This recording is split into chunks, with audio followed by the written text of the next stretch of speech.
Alright guys, today I want to talk about the current meta, I think the top 10 decks of the format, and in any discussion about this, you gotta have Elemental Dragons, and you gotta give them the #1 spot. I mean, the deck can reuse its graveyard constantly, its graveyard is a second hand. Super Rejuve is a ridiculous card. They have multiple win conditions, whether it be just beating you down with straight card advantage by you reusing their graveyard, whether it's dropping in nearly indestructible Dracosack, whether it's big-eyeing your good monsters, whether it's a Crimson Blader for game. E-Dragons always have a lot of options and are really never out of the game at any point.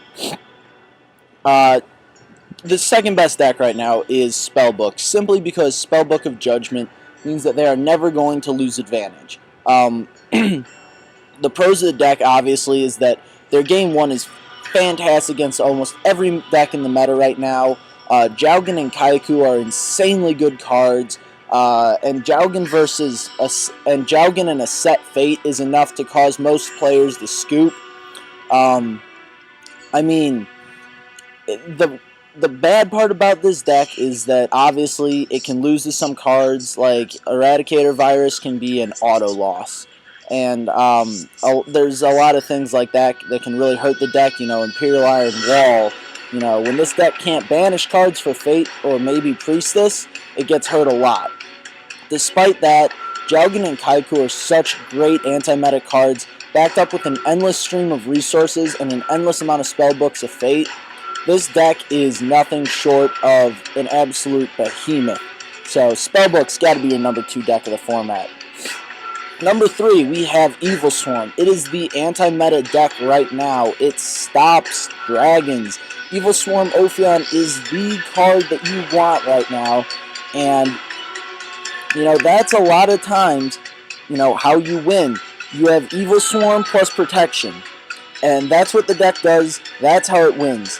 Obviously, it has really good matchups against dragons, pretty good matchup against Prophecy, and a really good water matchup. So Evilswarms are a great deck. The downside to the deck is that it really doesn't have anything besides Ophion until they get Master Key Beetle. So right now, the deck has no answers for decks like Infernity XYZ, Gadgets, or Constellars. So that's sort of the big downfall of the deck. However, right now with the dragons being such a dominant force, the third best deck is just the one that combats them the best, and that's Evilswarm. Next up is Tidal Mermails. Especially now with Megalo getting a reprint, I think this deck is going to see a lot more play. Tidal just brings the deck to a whole new level of explosiveness as far as OTKs, rank 7 XYZ summons. The deck can still do 2-card OTKs out of nowhere. And the fact that there's a lot less back row this format just means that the deck is going to OTK easier and more consistently. Mermails honestly struggle against the top 2 decks right now just because of the fact that neither of those decks is ever going to run out of resources. But, Mermails can still do what they do, which is drop cards and just OTK, and I think they're still going to be a force to be reckoned with.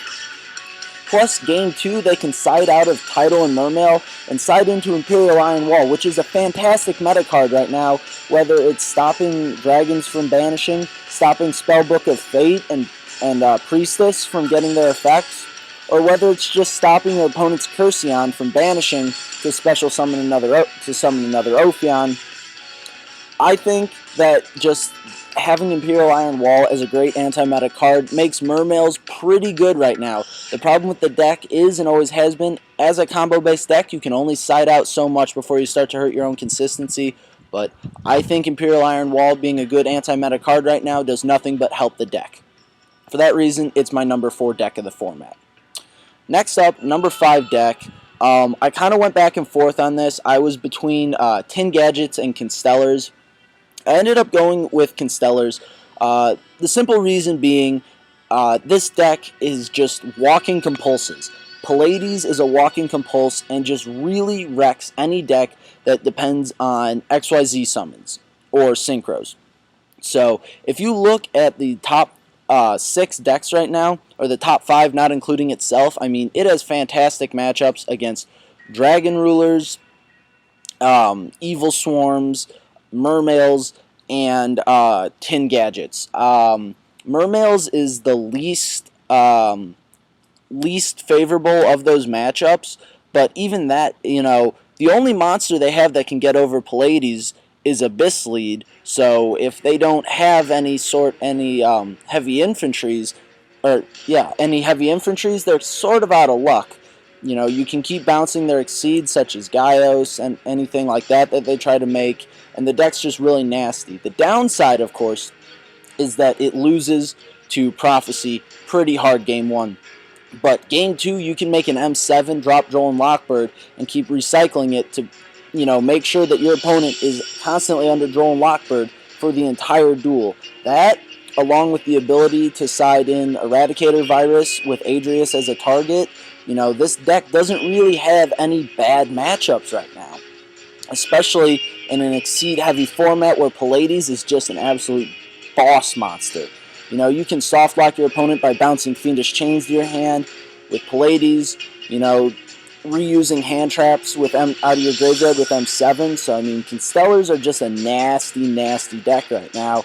And for that reason, I give them number 5 as a personal favorite. Number 6, which could arguably make the case for being the 5th best deck of the format, is Tin Gadgets. It's a deck that never really goes plus, but it never goes minus either. The deck maintains constant field presence without losing any hand advantage, and uses a lot of 1-for-1 or 1-to-2 removal cards to dwindle down your resources and then drop a timely Fortress or Big Eye to steal the game.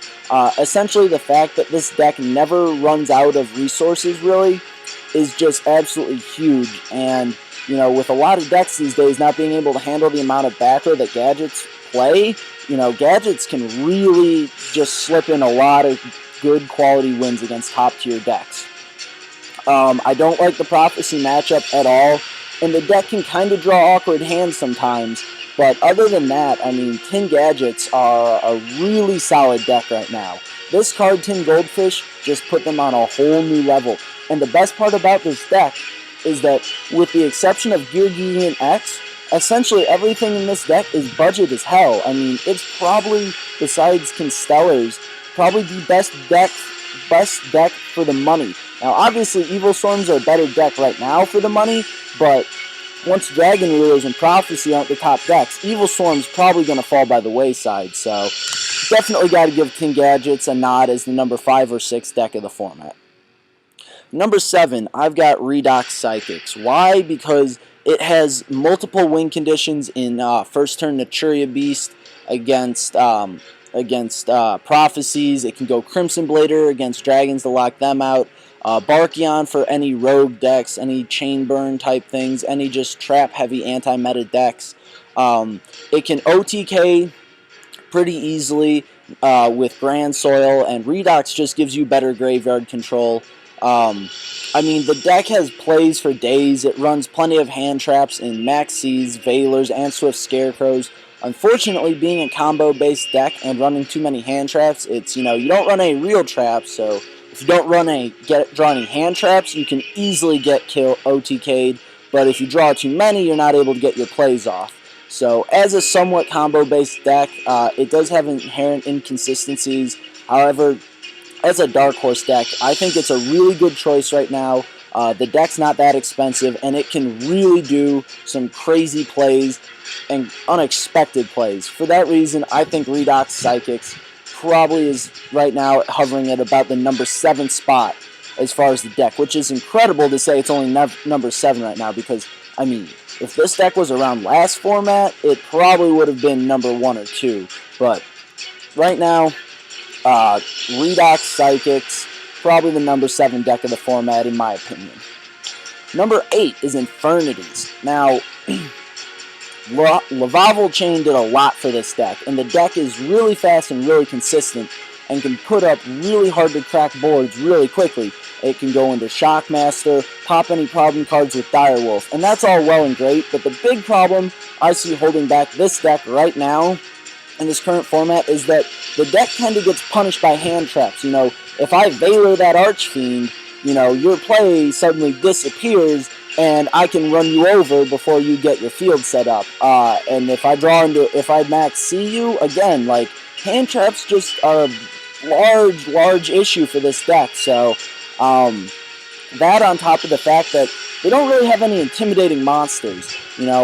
As a rank 4 base deck, other than Direwolf popping things essentially for free, their only intimidating monster is Shockmaster. I mean, when your biggest monster is when your most intimidating monster attack-wise is a Gemnite Pearl, which is a vanilla 2600 beater, you don't have a lot to threaten me with.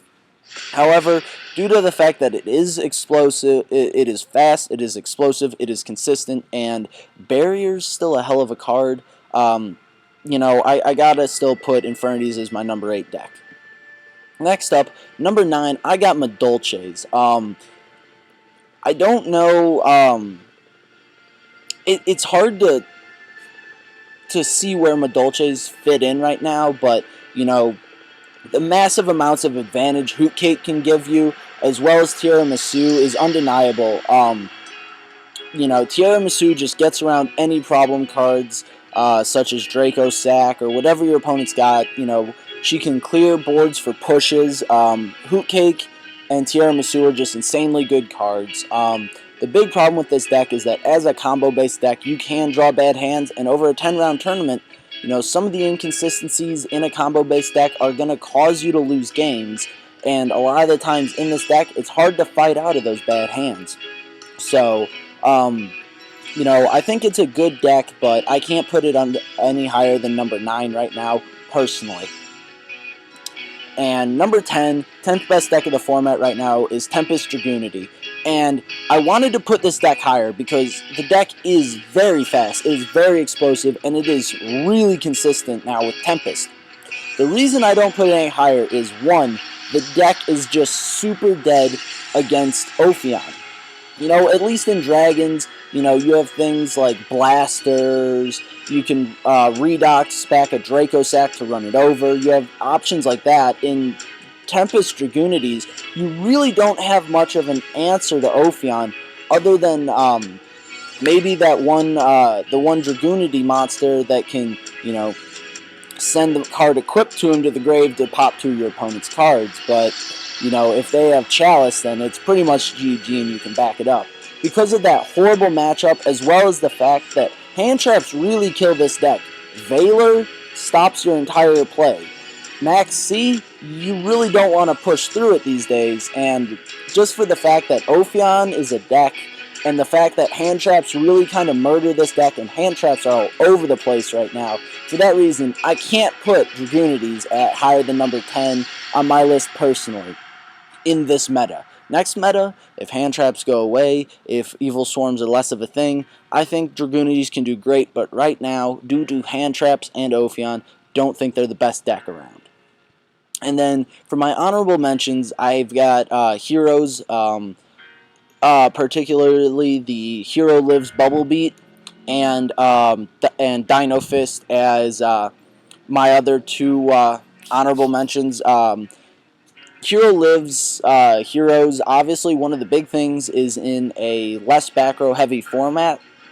A lot of those Hero Live plays go through. You get a lot more of your OTKs through. And, I mean, the deck's just nasty with how quickly it can end games. But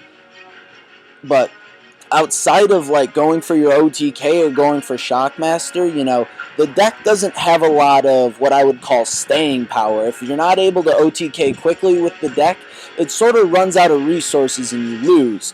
So that's one reason I really don't like the deck a lot right now. I just don't know if it has the staying power for this meta. And then Dino Fist, I mean, it's got a lot of great, consistent monster removal, both in the form of Brotherhood of the Fire Fist Bear and in its traps. It's got lockdown ability with Logia and Dolka. However, I just think this deck doesn't plus enough, and it's not fast enough for this current meta. I understand that Fire Fist Cardinal is a fantastic card, and it adds a lot to this deck. However, the deck can't consistently keep up with the rest of the derpiness of the format.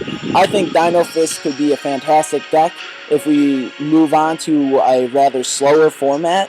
But for right now, I can't have it as anything more than an honorable mention because, like I said, it's consistent, it performs well, it's got lots of monster hate, but it's just not fast enough right now. So that's what I think in the meta right now, guys.